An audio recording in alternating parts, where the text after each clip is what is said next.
Hello, it is Michael Linson of Smart Classroom Management. In this video, we're going to talk about why you should stop rewarding students in exchange for good behavior.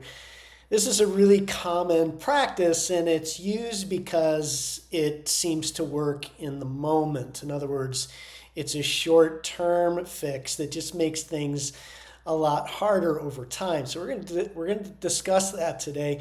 But before we get there, please do me a favor and subscribe to this channel. I'd really appreciate it if you did that. Give this video a thumbs up if you like it and leave a comment below.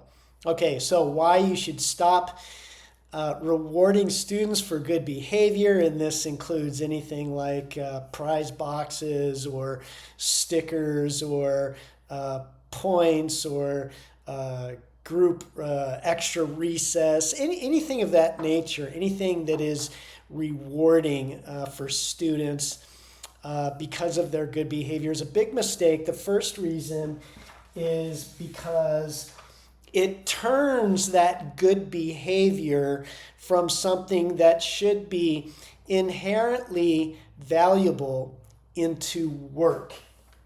So it turns it into work for students that they then start believing they deserved to get paid for. You're sending them the message that it is work, that it is hard to do, that it isn't a common expectation. Otherwise, why would you be paying them for it? And so it becomes something that they have to work to do, rather than something that is enjoyable and benefits all of those around them. The second reason is it leads to entitlement. So it leads to this kind of peculiar sense of entitlement that everything valuable they deserve to get paid for. It also communicates to them that good behavior is for you and not for them, that it has nothing to do with them. And so you have to keep continually paying not only for good behavior, but because it leads to entitlement, they're going to start believing everything that they do that's positive, they're doing it for you, and thus what do you owe them? Third reason, it cheapens intrinsic motivation, as we alluded to in turning it into work, is the idea that what it does is very effectively, it snuffs out any intrinsic motivation, any value that they see in the camaraderie in the class, doing things for the greater good. All these wonderful qualities that you want in your students and you want to impart in your students, you're ruining it by paying them for it. Good behavior should be seen as something that is for everyone. And your job is to protect that, protect everyone's right to learn and enjoy being in your classroom. And as soon as you start paying them for it, you're really, really effectively getting rid of that intrinsic motivation. This is why it's such short term. This is why you don't see actual change in behavior, because their behavior is only good if you keep paying them.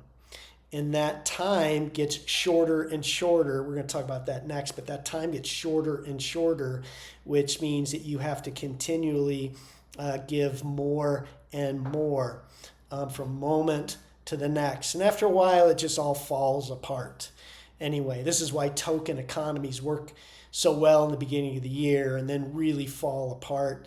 And along with it, work habits and just the enjoyment of being in your classroom, you're really ruining it with these awards, which leads to number 4.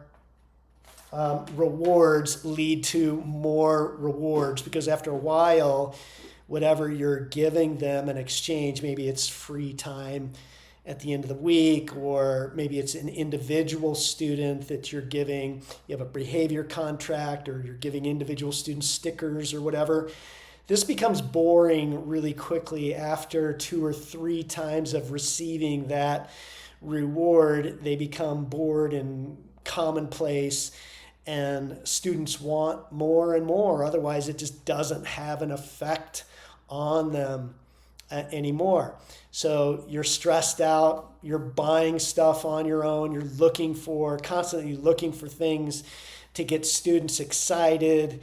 And before you know it, you're throwing a parade for just simply sitting and listening during your lesson. And as you can imagine, if you're paying students to listen during your lesson or to sit and be polite during your lesson, it makes your lesson completely uninteresting. It's telling them that there's no value in what you're teaching them because you have to pay them for it. So these are all the reasons why you need to get rid of these. You need to stop doing this immediately. And you don't have to explain.